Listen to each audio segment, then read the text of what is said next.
మోకరించగలిగినటువంటి వారు మోకరించండి, మోకరించలేని వారు దయతో మీ తలలు వంచవలసిందిగా ప్రభు పెట్టి మీకు మనవి చేస్తున్నాయి. మా ప్రేమ గల పరలోకమందున్న మా పరమ తండ్రి, ఎంతైనా నమ్మదగిన దేవా యేసు ప్రభువా, యేసుక్రీస్తు వారి నామంలో మరొకసారి మధ్యాహ్న కాల సమయంలో నీ బల చుట్టూ మొక్కలు వల్ల చేరవటం ఇచ్చిన ధన్యతలు బట్టి ముద్ద తీస్తున్నా, మీ ప్రేమంతని బట్టి ముద్ద తీస్తున్నా, మీ కార్యములు బట్టి మిమ్మల్ని వస్తూ ఆరాధిస్తున్నా. మంచి దేవుడు, మంచి అనుగ్రహించేవాడు, గొప్ప దేవుడు, గొప్ప కార్యములు చేయటకు శక్తి గల దేవుడు, మీరు మాకు నందులకై మిమ్మల్ని స్తుతిస్తూ ఆరాధిస్తున్నారు. మీ ప్రేమంతటి కొరకే మిమ్మల్ని స్తుతిస్తూ ఆరాధిస్తున్నారు. మా తండ్రి, మా ప్రభా, ఎన్నో బలహీనతలు, అదుబాటు, తొందరపాటు కలిగినటువంటి వారు మీ వాక్యమైన అర్థంలో నామాన్ని స్వరూపాలు మీరు మాకు చూపించు.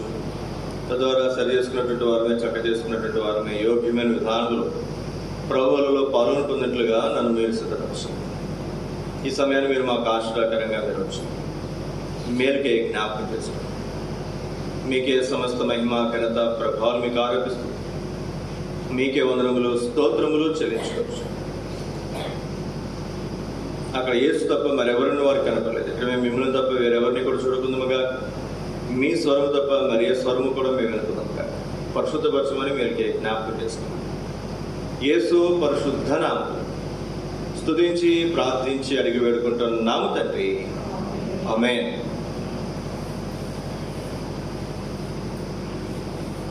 తీసుకుని చదవండి యోహాను సువార్త 4:23-24 వచనాలు.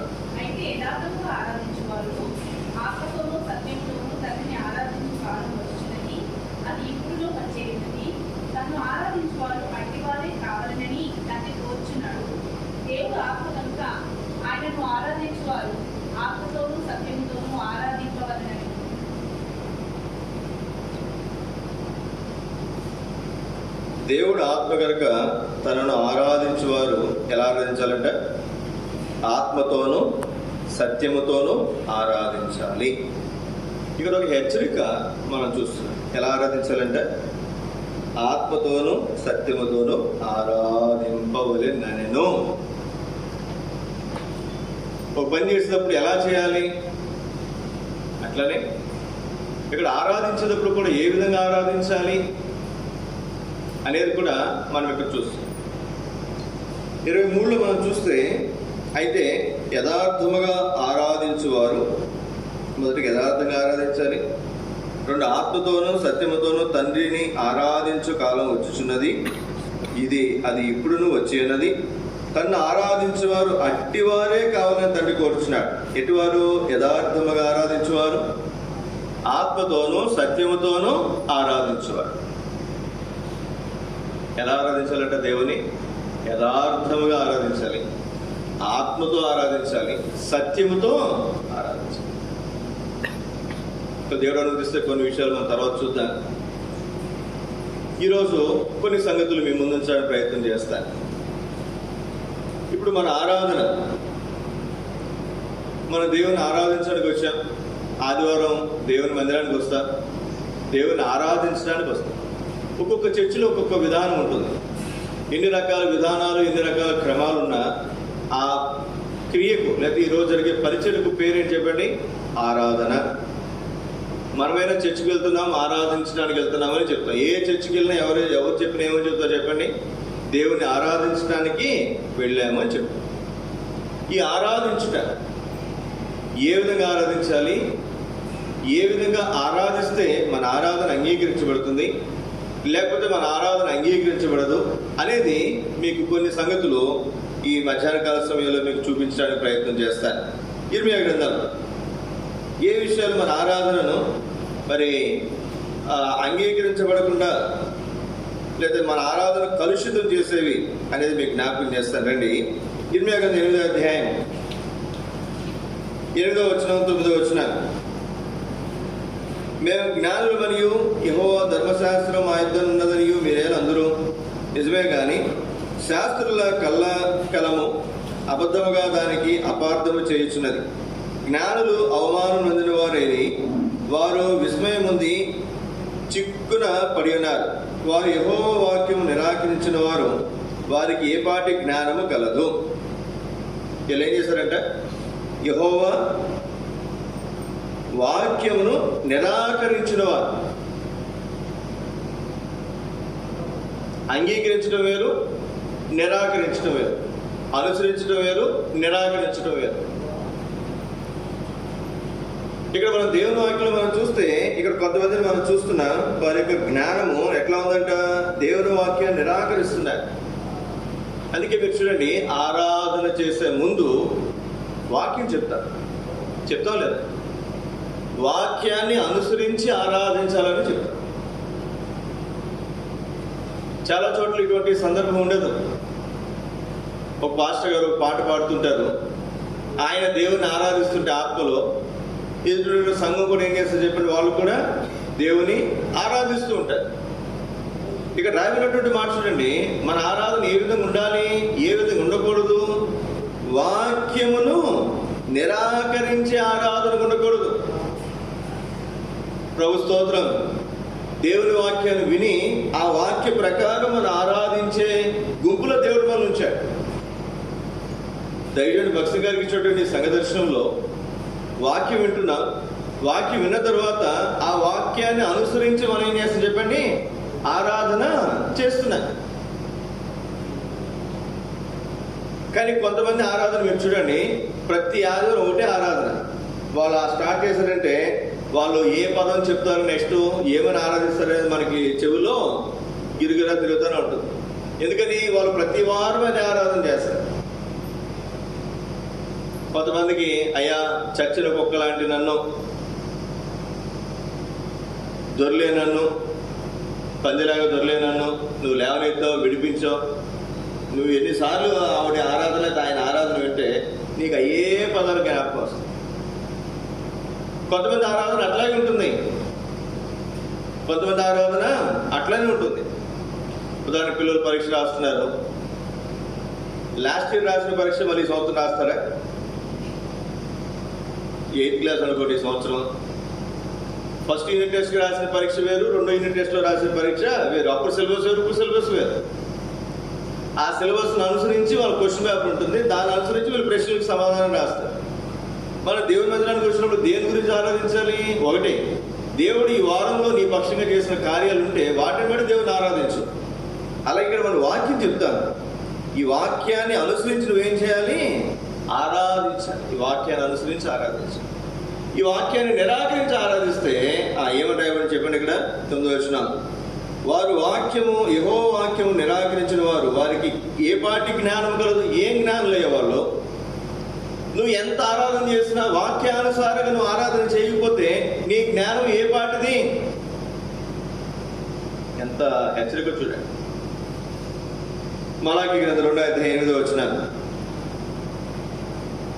మలాకి 2:8, అయితే మీరు మార్గము తప్పితుని, ధర్మశాస్త్ర విషయంలో మీరు అనేకులను పరిచి లేవీయులతో చేయబడిన నిబంధనను నిరర్ధకము చేసి ఉన్నారు.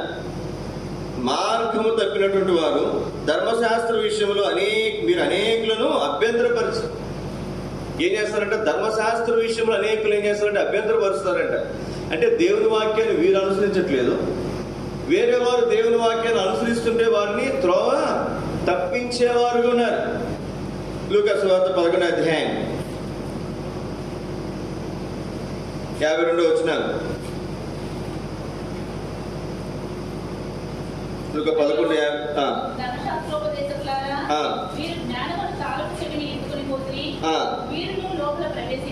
మీరు లోపల ప్రవేశించరు, వీళ్ళు జ్ఞానం అనే తాళపు చెవిని తీసుకుని వెళ్ళిపోతారట. మన ఎవరో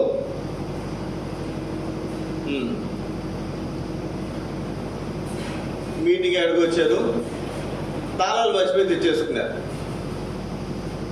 తాళాలు మర్చిపోయి తెచ్చుకుంటే ఇంటికాడ వచ్చినటువంటి వాళ్ళు ఇంట్లోకి వెళ్ళాలంటే కుదురుతుందా? ఇప్పుడు మనం చోటుకి వెళ్ళామండి, అలవాట్లో ఏం చేస్తాం చెప్పండి, తాళం జేబులు వేసుకొచ్చేస్తాం. ఒక రోజున వేరే ఊరు వెళ్ళాం.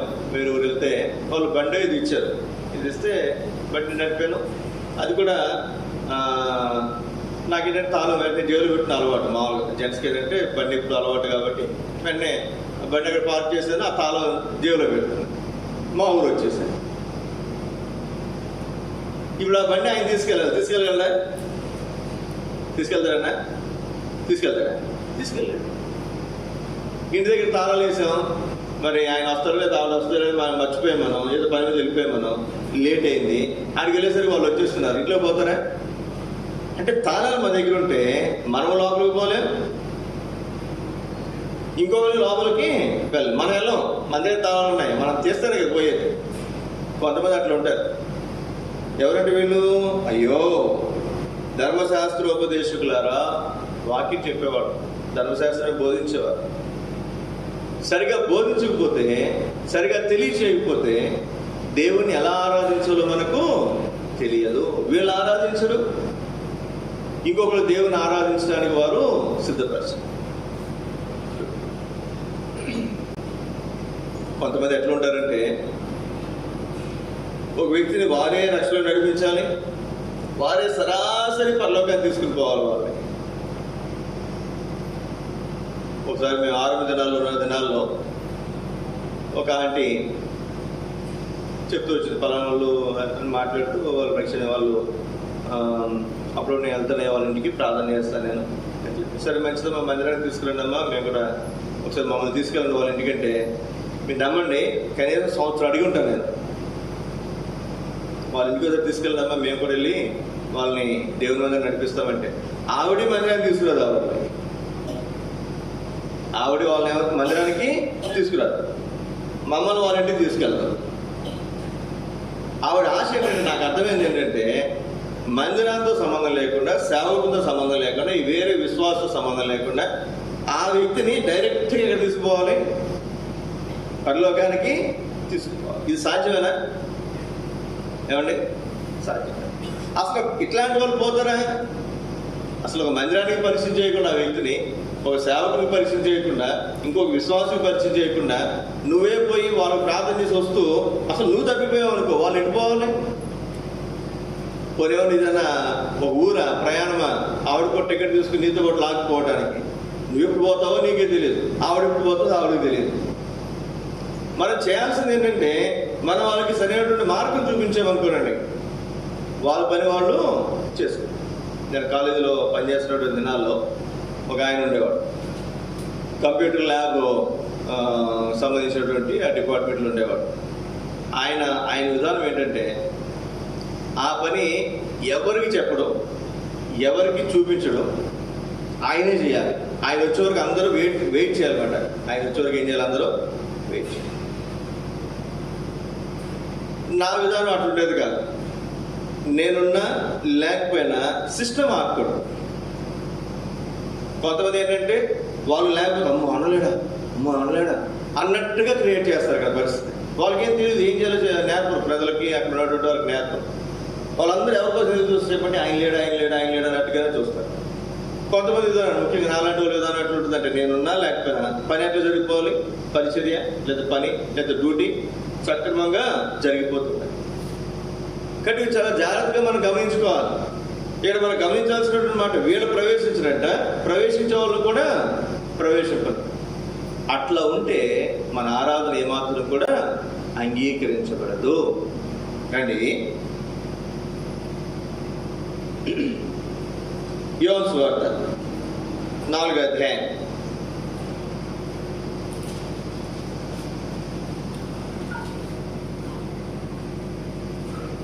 మనం చదివినటువంటి భాగమే. యోహాను సువార్త 4వ అధ్యాయం 23-24 వచనాలు. అయితే యథార్థముగా ఆరాధించువారు ఆత్మతోనూ సత్యముతోనూ తండ్రిని ఆరాధించు కాలం వచ్చుచున్నది, అది ఇప్పుడును వచ్చేయున్నది. తనను ఆరాధించువారు అతివారే కావాలనని తండ్రి కోరుచున్నాడు. దేవుడు ఆత్మ కనుక ఇక్కడ మనం చూస్తే చదువు. దేవుడు ఆత్మ కనుక ఆయనను ఆరాధించువారు ఆత్మతోనూ సత్యముతోనూ ఆరాధింపవలెనని. ఇక్కడ మనం చూస్తే దేవుని ఆరాధించేవారు యథార్థంగా ఆరాధించాలి, ఆత్మతోనూ సత్యముతోనూ ఆరాధించాలి. 3 ప్రాముఖ్యమైనటువంటి సంగతి. దేవుడు అనిపిస్తే తర్వాత మనం కొంత వివరంగా చూడడానికి ప్రయత్నం చేద్దాం. దానికి దీని గురించి ఎక్కువ మరి మాట్లాడట్లేదు.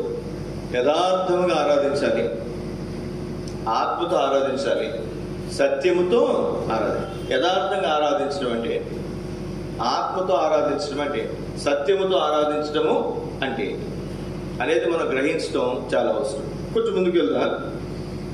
ఎఫెసీయులకు రాసిన పత్రిక 4వ అధ్యాయం 13వ వచనం.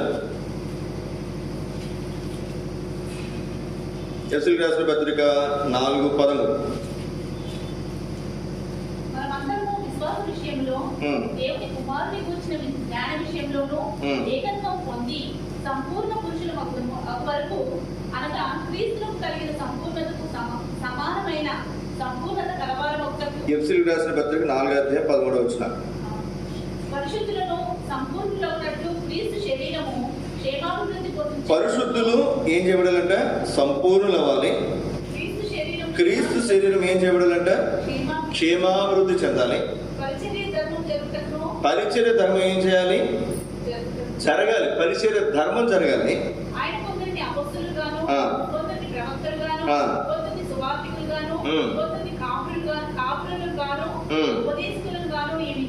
చాలా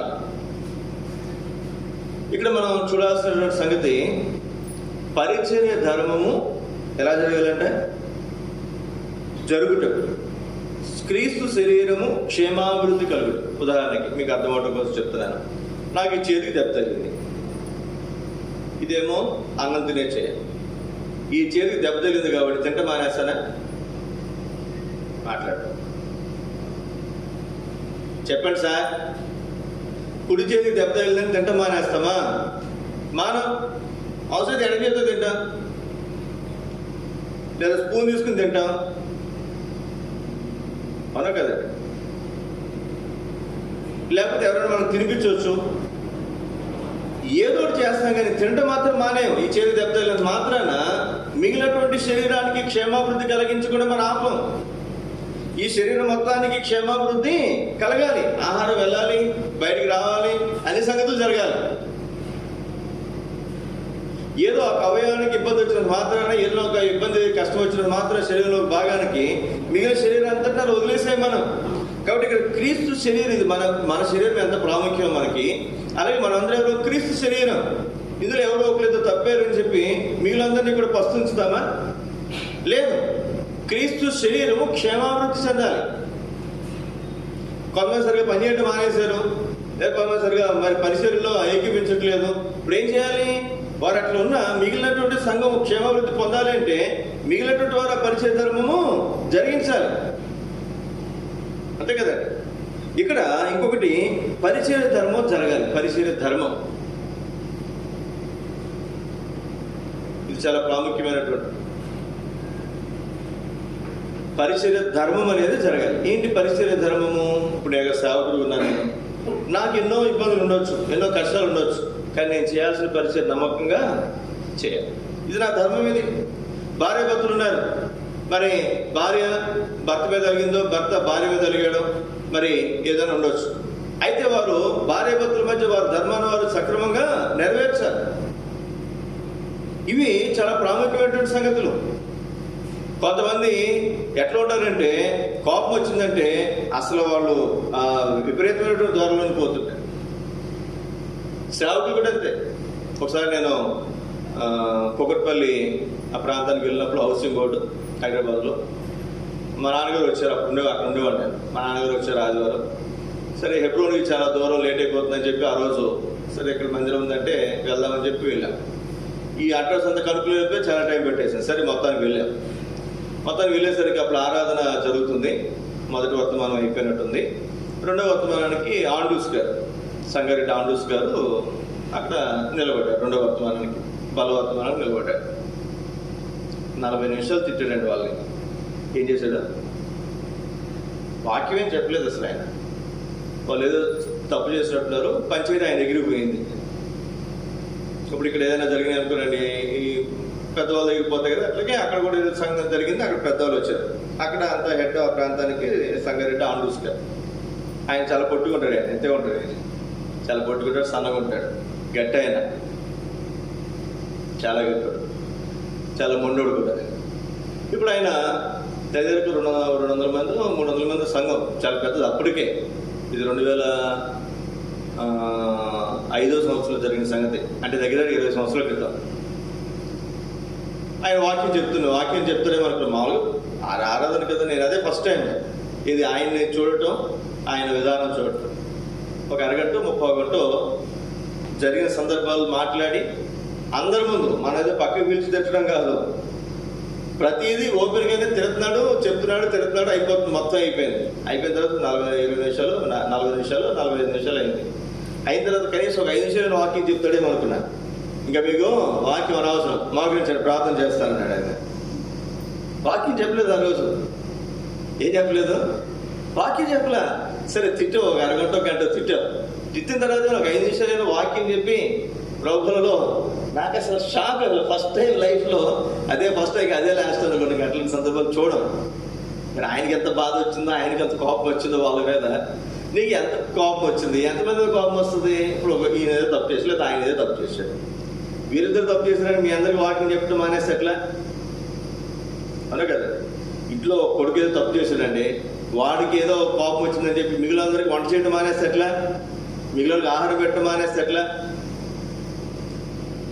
పరిచర్య ధర్మం ఏం చేయగలంటే, పరిచర్య ధర్మము జరుగుటకు కొంతమందిని అపోస్తులు ఉంచాడు, కొంతమందిని ఏమో ప్రవక్తలకు ఉంచాడు, కొంత సువార్తకులు ఉంచాడు, కొందరేమో కాపర్లకు ఉంచాడు, కొందరేమో ఉపదేశకులకు ఉంచాడు.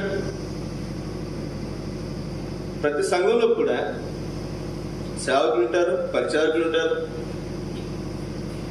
ఆయా రకాల తలాంతులు కలిగినటువంటి వారు ఉంటారు. వీరందరినీ దేవుడు ఉంచాడు.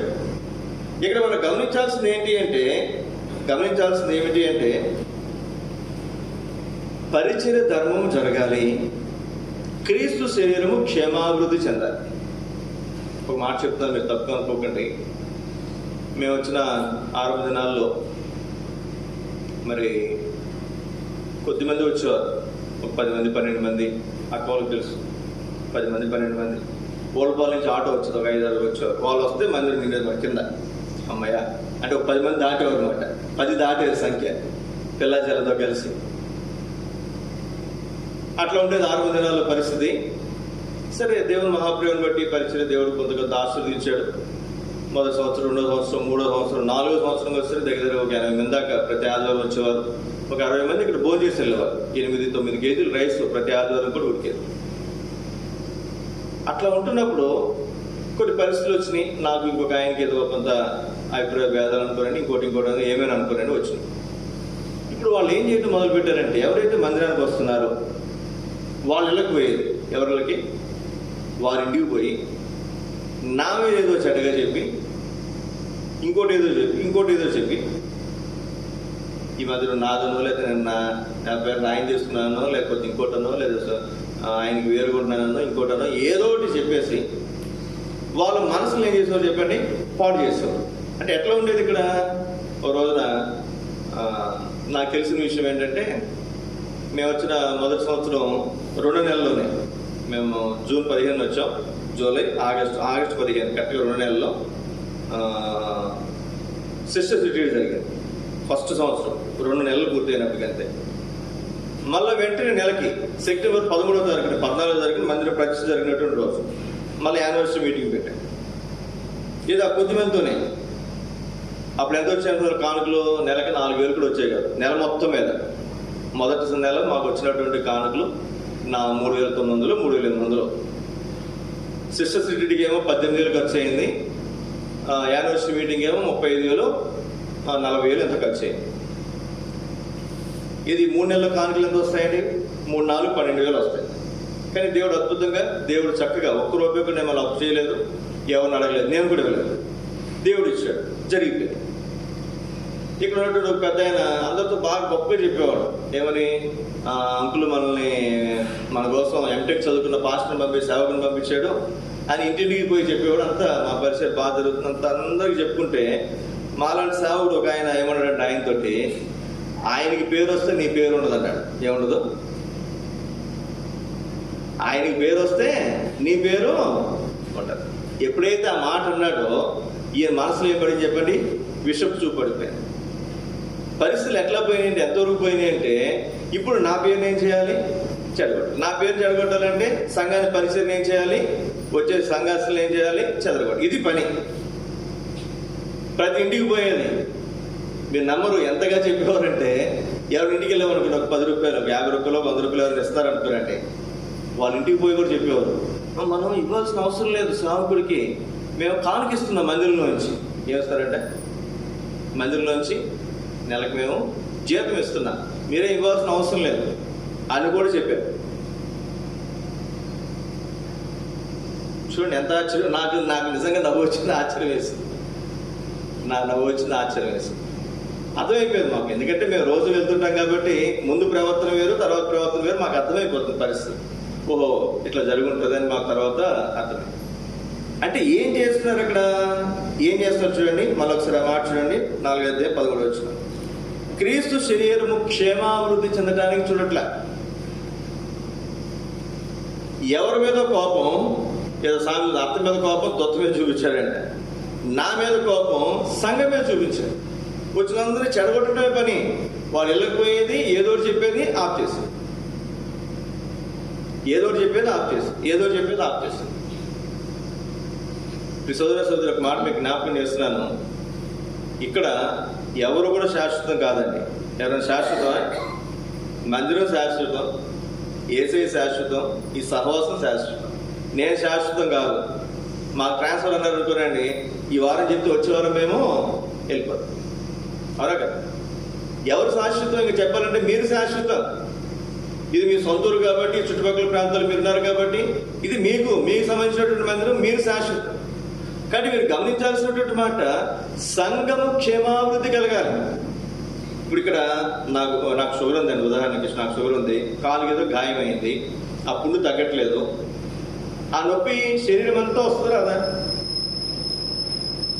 ఇప్పుడు నేనేం చేయాలి? నాకేమో స్వీట్ ఇష్టం, స్వీట్ మానేస్తే కానీ షుగర్ తగ్గదు, ఆ గాయం తగ్గదు. అప్పుడు నేనేం చేస్తాను చెప్పండి? నోరు ఏం మానుకోవాలి?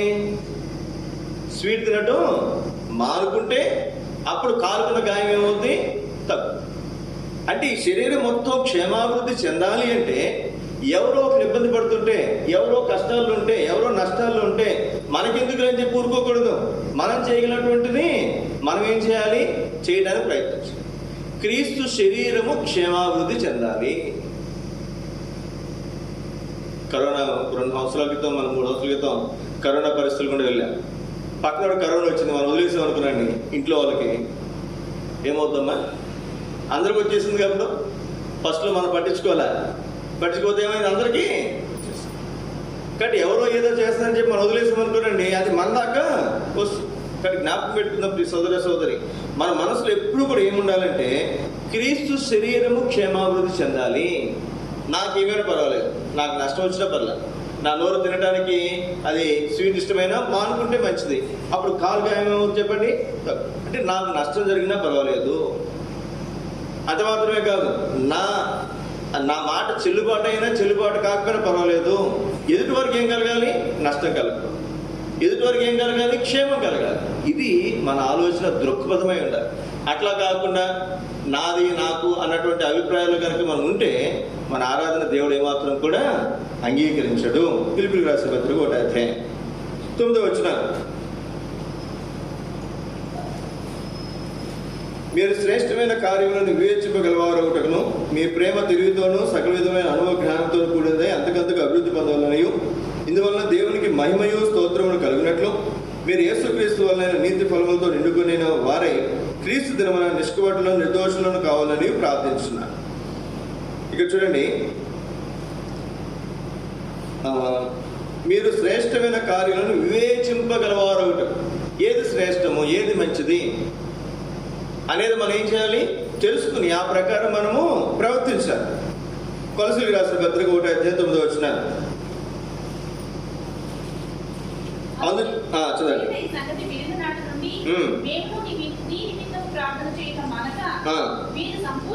మీరు సంపూర్ణ జ్ఞానమును ఆత్మ సంబంధమైన వివేకమును గలవారును, చివరి మాట చాలండి. మీరు సంపూర్ణ జ్ఞానమును ఆత్మ సంబంధమైన వివేకమును గలవారై ఆయన చిత్తమును పూర్ణముగా గ్రహించిన వారే ప్రతి సత్కార్యములో మంచి కార్యం. ఒకటే మాట, మన క్రీస్తు శరీరానికి ఏది క్షేమాభివృద్ధి కలగజేస్తుంది అనేది మనం గ్రహించుకుని ఆ ప్రకారం మనం జరిగించడం అనేది మనకు మరి అవసరమైనది. అట్లా కాకుండా నేను ఎదుటి వారికి క్షేమాభివృద్ధి కలగ చేయకుండా మరి వాళ్ళకి నష్టం వచ్చినా పర్లేదు అనుకుని నా ఇష్టానుసారంగా నేను ప్రవర్తిస్తూ నేను వచ్చి ఆరాధన చేశాను అనుకోండి, ఆరాధన అంగీకరిస్తారా దేవుడు? అంగీకరించు. మన ఆరాధన ఎప్పుడు అంగీకరించబడుతుంది? మనం మిగిలినటువంటి వారికి కూడా క్షేమాభివృద్ధి కలిగించే విషయాల్లో మనం కూడా శ్రద్ధ కలిగి ఉంటేనే అప్పుడే మన ఆరాధన దేవుడు అంగీకరించేవాడు ఉంటాడు. రోమిలికి రాసిన పత్రిక 10వ అధ్యాయం. రోమిలికి రాసిన పత్రిక 10వ అధ్యాయం 2వ వచనం. వారు దేవుని యందు ఆసక్తి గలవారని వారిని గురించి సాక్ష్యం ఇచ్చుచున్నాను. అయినను వారి ఆసక్తి జ్ఞానానుసారమైనది కాదు. వీళ్ళు ఆసక్తి కలిగి ఉన్నారు కానీ వీళ్ళకి ఏ ఆసక్తి లేదంట? జ్ఞానానుసారమైనటువంటి ఆసక్తి లేదు. కొంతమంది మనం చూస్తాం, మేము కొంతమంది మనం మాట్లాడతాం, వాడు మూడ్కుడురా, వాడు మెట్టోడురా అని రకరకాల పదాలు మనం ఉపయోగిస్తాం. ఎవరికి ఉపయోగిస్తాం చెప్పండి? వాడికి తెలియదు, చెప్తే వెండు. అట్లాంటి ఏమంటే చెప్పండి, వాడు మూడ్కుడురా, వాడు మెట్టోడురా, వాడు వేస్ట్ అని మాట్లాడతాడు. అంటే వాడికి తెలియదు, చెప్తే వెండు. ఇక్కడ కొంతమంది ఉన్నారంట, ఎలా ఉన్నారు చెప్పండి? వారికి ఆసక్తి ఉందంట, కానీ వారి ఆసక్తి జ్ఞానానుసారమైనది కాదు. ఏంటి జ్ఞానము? జ్ఞానానుసారమైనటువంటి లోక సంబంధమైన జ్ఞానమా? కాదు. దైవ సంబంధమైనటువంటి జ్ఞానం, యేసుక్రీస్తు వారే మన జ్ఞానం. ఇప్పుడు మన ఆలోచన, మన ఆసక్తి దేవుని చిత్తానుసారంగా ఉండాలి. అర్థమవుతుందండి? పౌలు మాట అంటాడు, అన్నీ చేయుటకు నాకు స్వతంత్రం ఉంది కానీ అన్నీ చేయదగినవి కావు. ప్రతిదీ నేనేం చేయాలి? వాక్యానుసారంగా ఉండాలి, చూసుకోవాలి. ఒక ఆయన మరి సిగరెట్, మందు అలవాటు ఉంది. మరి మందు అలవాటు మానేశాడు. పాస్టర్ గారు ఆయనతో మాట్లాడుతున్నప్పుడు, సిగరెట్ కూడా మానేయచ్చు కదంటే, మరి చెప్పారు పాస్టర్ గారు, మరి మందు తాగొద్దని బైబిల్ ఉంది కానీ సిగరెట్ తాగొద్దని బైబిల్ ఉందా? మద్యపానం చేయొద్దని, తాగొద్దని బైబిల్ ఉంది, వాస్తవం. మరి సిగరెట్, మద్యపానం, మరి ధూమపానం, పొగ త్రాగొద్దని బైబిల్లో లేదు కదా. ఉంటే చూపించండి డిఫరెన్స్, నేనేం చేస్తాను? మానేస్తాను. చాలాసేపు ఆలోచించాడు పాస్టర్ గారు, ఏం చెప్పాలండి? అప్పుడు ఆయన ఏమన్నాడంటే, ఒక మాట మాట్లాడి సరే బ్రదర్, మీరు చెప్పింది బాగానే ఉంది, ఒకసారి యేసుక్రీస్తు వారి చేతుల్లో సిగరెట్ ఉన్నట్టుగా ఊహించుకోండి అన్నాడు. యేసుక్రీస్తు వారి చేతుల్లో సిగరెట్ ఉన్నట్లుగా ఊహించుకోమన్నాడు. వెంటనే ఈ విశ్వాసం ఏమంటే, ఏందండి ఏం మాట్లాడుతున్నారు మీరు? ఆయన చేతుల్లో సిగరెట్ ఉండడం ఏంటి అన్నాడు. ఎవరు? చర్చకొచ్చాయి. ఇప్పుడు పాస్టర్ గారు అన్నటువంటి మాట, అదే ఆయన చేతిలో సిగరెట్ ఉన్నట్టుగానే ఊహించుకోవడానికే నీకు ఇబ్బంది అయితే, బాధ కలిగితే, ఇప్పుడు మన ఆయన పిల్లలము, మనం క్రైస్తవులు అని చెప్పుకున్నటువంటి మనము సిగరెట్ ఎలా కాలుస్తాం? అంటే మనం ఏం చేయాలి? మనం చేసే ప్రతిదీ కూడా ఆయన చిత్తానుసారంగా, మనం చేసే ఏ పని అయినా సరే, మీరు ఒక పని చేయండి, ఒక వ్యాపారం చేయండి, ఒక సంగతి మాట్లాడండి, ఒక ఏదైనా ఆలోచన చేయండి, ఇది దేవుని వాక్యానుసారమా కాదా? దేవుని చిత్తానుసారమా కాదా? ఇది దేవునికి అంగీకారమా కాదా అనేది మనం పరీక్షించుకుంటే మనకే అర్థమైపోతుంది. ఎవడో చెప్పాల్సిన అవసరంలా, మనం చేసేది మంచి చెడు అని ఇంకోటి చెప్పాల్సిన అవసరం లేదు. ఇది దేవుని వాక్యానుసారమా కాదా? ఇక్కడ కూడా చాలా మంది చేస్తున్నారంట, వారు చాలా ఆసక్తి కలిగినటువంటి వారే అంట, కానీ వారి ఆసక్తి జ్ఞానానుసారమైనది, వాక్యానుసారమైనది, దేవుని చిత్తానుసారమైనది కాదు.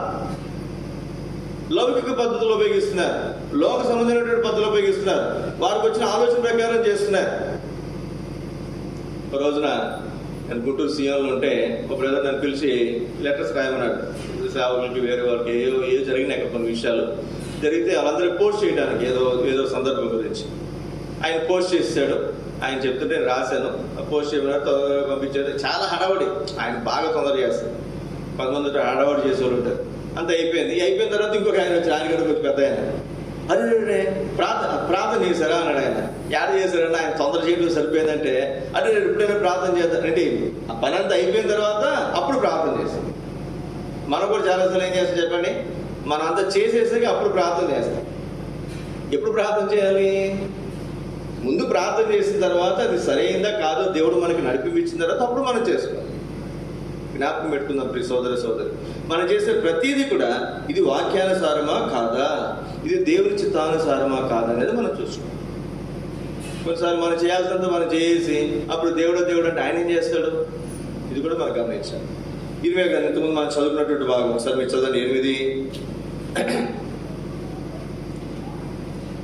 8 వచ్చిన 8 వచ్చిన మేము జ్ఞానులమనియు యెహోవా ధర్మశాస్త్రం మా యొద్ద ఉన్నదనియు మీరేనందరూ నిజమే గాని శాస్త్రుల కల్లకలము అబద్ధముగా దానికి అపార్థం చేయుచున్నది. శాస్త్రుల కల్లకలము అబద్ధముగా దానికి అపార్థం చేయుచున్నది. 9 కూడా జ్ఞానులు అవమానం చెందిన వారైతే వారు నిశ్చయం పొంది చిక్కిన పడి ఉన్నారు. వారు యెహోవా వాక్యమును నిరాకరించిన వారు ఏం చేస్తారంటే యెహోవా వాక్యంతో సంబంధం లేదు. ఒక రోజున చదవండి, వారికి ఏ పాటి జ్ఞానం కలదు. వాక్యాన్ని నిరాకరించిన వాడు అసలు ఏం జ్ఞానం ఉందండి? ఒకసారి ఏదో కొన్ని గొడవలు జరిగేది గుంటూరు సీఎంలో ఉన్నప్పుడు నేను అక్కడ నుంచుంటే ఒక్కొక్కరిని సంఘ పెద్దలు ఉన్నారు అక్కడ, అందరూ కూడా సేవకుడు కూడా ఉన్నాడు.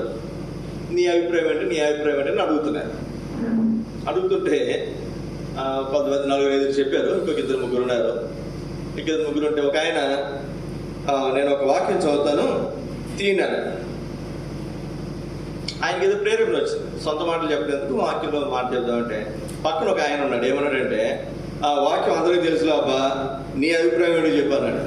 ఏం తెలుసు అంటే, వాక్యం అందరికీ తెలుసు, నీ అభిప్రాయం ఏంటో చెప్పు అంటే ఏం పక్కన పెట్టేశారు అక్కడ? దేవుని వాక్యంతో సంబంధం లేదు, దేవుని మాటలతో సంబంధం లేదు, దేవుని ఆలోచనతో సంబంధం లేదు, దేవుని సిద్ధాంతంతో. యెహోవా ధర్మశాస్త్రంలో వారు ఏం చేస్తారంటే దేవుని వాక్యం నిరాకరించారు. ఇంకా వారే మాత్రం జ్ఞానులు, దేవుని వాక్యం చెప్తే నేను చెప్తున్న మాటలక. మార్క్స్ వార్త 7 అధ్యాయం 6-7 వచ్చినారు. అందుకు ఆయన వారికి ఎలాగ చెప్పి, నీ పెదవులతో నన్ను గనపరుచుదురు కానీ వారి హృదయం నాకు దూరం ఉన్నది. వారు ఉన్న మానవులు కల్పించిన పద్ధతులు దేవోపదేశాలను బోధించుచు దాన్ని వ్యర్థముగా ఆరాధించున్నారని వ్రాయబడినట్టు వేషధారులను మిమ్మల్ని గూర్చి యెషయా ప్రవచించినది సరియే. నన్ను వ్యర్థముగా ఆరాధిస్తున్నారు. ఏం చేస్తారట? వ్యర్థంగా, వేస్ట్గా ఆరాధిస్తారు. అప్పుడు మనం అంటుంటాం, ఆయనండి చెప్తే ఏంటండి అంత వేస్ట్ చేస్తుంటాడు అని. అట్లాగా దేవుని వాక్యంలో మనం చూస్తున్నటువంటి మాట, దేవుడు అంటున్నాడు పెదవులతో నన్ను గనపరుస్తున్నారు కానీ హృదయం దూరంగా ఉందంట. అప్పుడు మనం ఆరాధన చేయడానికి వచ్చిన మన ఆరాధన దేవునికి ఎలా ఉన్నది? వేస్ట్, వ్యర్థము, వేస్ట్. సోదర సోదరి, మన ఆరాధన దేవునికి అంగీకారం అవ్వాలి అంటే మనం ఏం చేయాలి? వ్యర్థముగా ఆరాధించకూడదు, పెదవులతో ఆరాధించకూడదు. హృదయాంతరంగాల్లో నుంచి మనం దేవుని హృదయమార మనం ఆరాధించే వరకు మనం ఉంటాం. అట్లా కాకుండా మనం వ్యర్థంగా ఆరాధిస్తే మన ఆరాధన కూడా వ్యర్థముగా మిగిలిపోయేది ఉంటుందనేది మనం గమనించబద్దులమైన. సోదర సోదరి, మధ్యాహ్న కాల సమయంలో మన ఆరాధన ఎట్లా ఉంది? వ్యర్థంగా మనం ఆరాధిస్తున్నామా? మన ఆరాధనతో వ్యర్థమైపోతుందా? దానివల్ల ఏమాత్రం ప్రయోజనము ఉండదు. అందుకే మనం ఆరాధించే మనము ఎప్పుడు కూడా గమనించుకోవాలి, మనం పెదవులతో ఆరాధిస్తున్నామా, హృదయాంతరంగాల నుంచి మనం ఆరాధిస్తున్నాం. పెదవులతో ఆరాధిస్తే మన ఆరాధన వ్యర్థం. కొన్నిసార్లు కొంతమంది చూస్తాను, నేను ఒక అంకుల్ నాకు బాగా పరిచయం. నేను వాక్యం చెప్పిన తర్వాత